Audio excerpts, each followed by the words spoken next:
मनीष कश्यप ने अगर ये फैसला किया कि मुझे भारतीय जनता पार्टी में जाना चाहिए, उनकी विचारधारा शुरू से आरएसएस की विचारधारा रही है। आरएसएस के वो स्वयंसेवक रहे हैं और भारतीय जनता पार्टी में गए हैं, तो उनकी जो विचारधारा रही है उस पार्टी का चयन किया है। तो इसमें हाय तौबा मचाने की आवश्यकता कहाँ है। हमको भी तो बहुत लोग कहते हैं कि चुनाव लड़िए, मुझे पता है कब लड़ना है और नहीं लड़ूंगा तो क्या, इससे मैं मतलब समाज में रहने लायक, मुझे लगता है व्यर्थ नाराज है। मनीष कश्यप जी ने सही फैसला किया। देश का चुनाव जो हो रहा है अभी, लोकसभा का चुनाव, वो दो ध्रुव के बीच हो रहा है। एक तरफ है एनडीए अलायंस और दूसरे तरफ है इंडिया अलायंस। तो एनडीए अलायंस और इंडिया अलायंस के बीच में तीसरा कोई भी अलायंस काम नहीं करेगा। एक और अफवाह टाइप का उड़ रहा है कि उनको बीजेपी से आसनसोल से टिकट दिया गया है। ये गलत न्यूज़ है। आसनसोल से भारतीय जनता पार्टी ने एसएस आहूवालिया, जो कि कई बार के सांसद रहे हैं कोलकाता से और बहुत कद्दावर नेता हैं, उनको टिकट मिला है। आप गूगल सर्च भी कर सकते हैं। पैसा पर बिक गया। अच्छा, जो लोग बोल रहे हैं तो पैसा का बैग लेके वही लोग गए थे क्या? जो लोग बोल रहे हैं ये बात, तो पैसा वही गिने थे क्या? ये सब फालतू बातें हैं, ये सब चाय की दुकान की बातें, ये सब लूज टॉक। लोकसभा का चुनाव देश का चुनाव है, ये पंचायत का चुनाव नहीं है। ये देश का चुनाव है। राष्ट्रीय मुद्दे पर चुनाव लड़ा जाता है, क्षेत्रीय मुद्दे पर नहीं। वो राजनीति में गए हैं तो नेता भाजपा नेता भी कहलाएंगे और समाज सेवी भी रहेंगे और पत्रकार भी रहेंगे।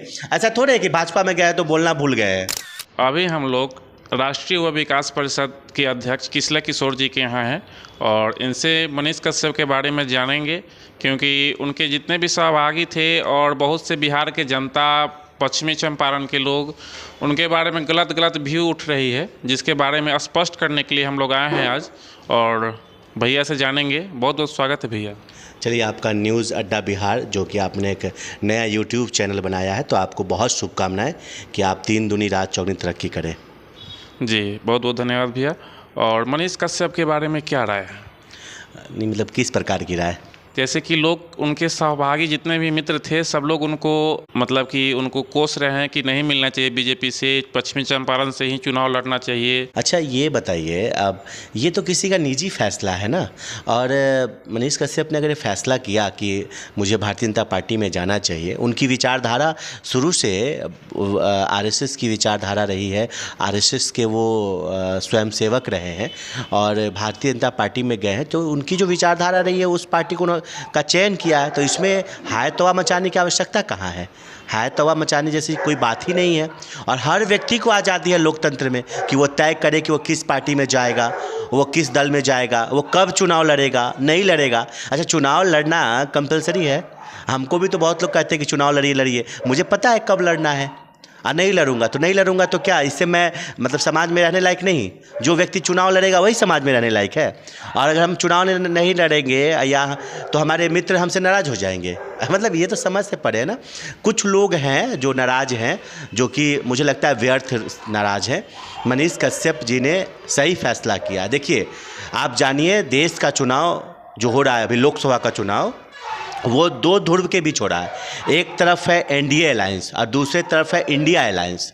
तो एनडीए अलायंस और इंडिया अलायंस के बीच में तीसरा कोई भी अलायंस काम नहीं करेगा। या निर्दलीय हो या अन्य छोटी पार्टियां हों, अगर उस अलायंस के इतर चुनाव लड़ेगी तो उनका कोई वजूद नहीं रहेगा। मनीष कश्यप जी ने सही फैसला लिया। अगर वो चुनाव लड़ते तो 50,000 लाख वोट उनको आता, लेकिन चुनाव जीतते नहीं। ऐसे में उनकी बाद में राजनीतिक कैरियर भी चौपट होती, किरकिरी भी होती। क्योंकि आप जब चुनाव हार जाते हैं तो फिर आपका जो एक बायोडाटा है ना, राजनीतिक बायोडाटा, उसमें क्या आएगा? निगेटिव रिमार्क्स आएगा ना कि चुनाव हारा हुआ है। और तो उन्होंने सही फैसला लिया है। अभी बहुत कम उम्र है, यंग है, नौजवान है, लंबा समय है, आगे उनको मौका देगी पार्टी। देश की बड़ी पार्टी में गए हैं, देश की एक बड़ी पार्टी है भारतीय जनता पार्टी, उसको वहाँ बहुत सारे मौके मिलेंगे, बहुत सारे पद हैं, एमएलसी है, एमएलए का चुनाव आएगा 2025 में, उसके हिसाब से। तो इसमें कोई बेचैनी जैसी बात नहीं होनी चाहिए। और मुझे लगता है कि उनके साथ अगर मित्रता है अगर सच्ची मित्रता है तो हर परिस्थिति में साथ रहना चाहिए। इससे पहले भी एक विधानसभा का उन्होंने चुनाव लड़ा था निर्दलीय। हाँ, बहुत पहले, उस वक्त मेरी परिचय नहीं थी।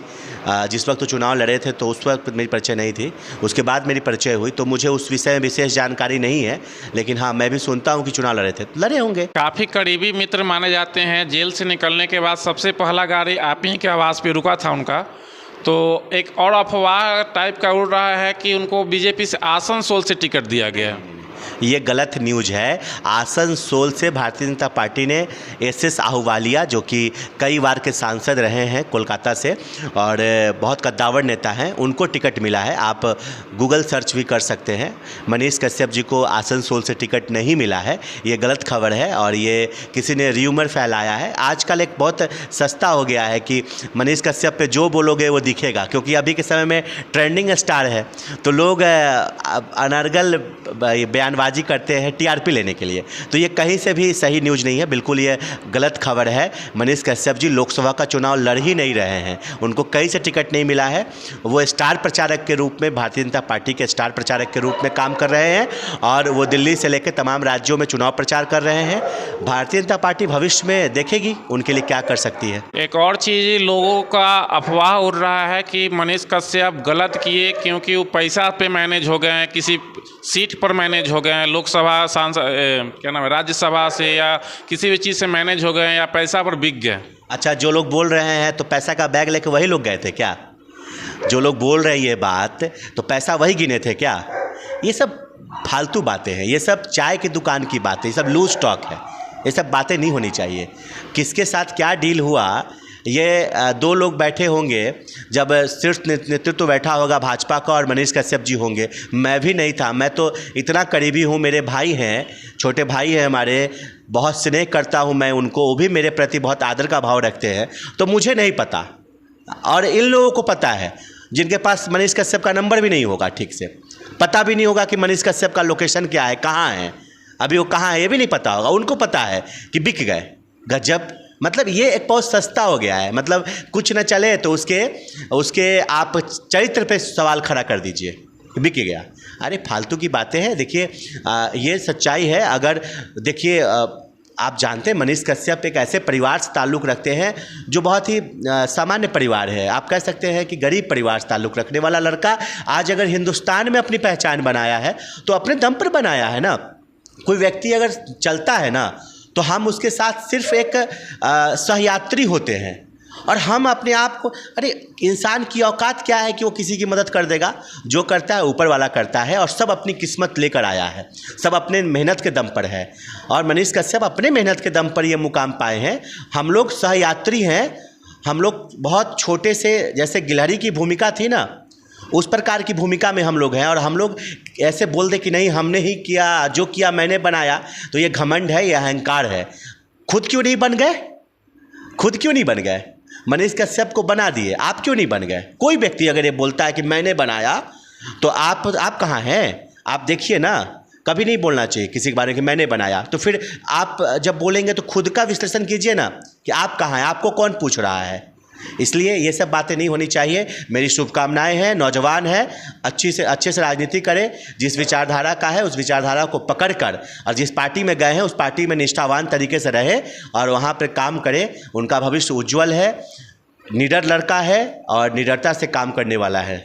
एक और सवाल उठता है, बीजेपी अपने छोटे छोटे पार्टी को ख़त्म कर देना चाहती है और मनीष कश्यप एक मोहरा है सिर्फ चुनाव प्रचार के लिए। अगर वो निर्दलीय जीत खड़ा होते हैं वहाँ से पश्चिम चंपारण से, तो जिस प्रकार का उनका पॉपुलैरिटी है आसानी से जीत जाते हैं, लेकिन उन्होंने बीजेपी उनके साथ छल करके उनको वहाँ से हटाया। नहीं, सब देखिए पहले ही मैंने इसे सब लूज स्टॉक है।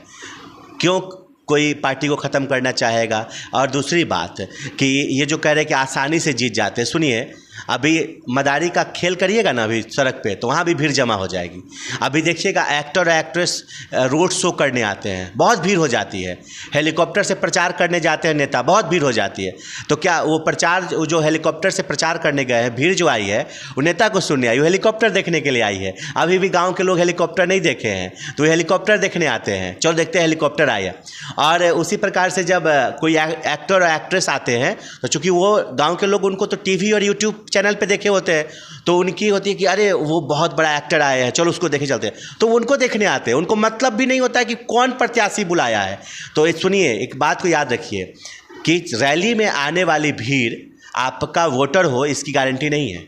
रैली में आने वाली भीड़ वो सब रैली में जाता है लोग। अगर आज आपकी रैली में आपने मान लीजिए अमिताभ बच्चन को बुला लिया तो वही भीड़ अमिताभ बच्चन को देखने आ जाएगी। कल उधर ही कोई शाहरुख खान को बुला ले तो कोई शाहरुख खान को भी देखने के लिए वही भीड़ जाएगी। तो इस बात देखिए, रोड पे जो जुटने वाली भीड़, रैली में आने वाली भीड़, सड़क पे आने वाली भीड़ आपके समर्थक हो, आपके वोटर हो, इसकी गारंटी नहीं है। वोट विचारधारा पे पड़ता है और विचारधारा दो ही है, एक तरफ इंडिया अलायंस, दूसरी तरफ एनडीए अलायंस। तो यही विचारधारा पे वोट पड़ता है। लोकसभा का चुनाव देश का चुनाव है, ये पंचायत का चुनाव नहीं है, ये देश का चुनाव है। राष्ट्रीय मुद्दे पर चुनाव लड़ा जाता है, क्षेत्रीय मुद्दे पर नहीं।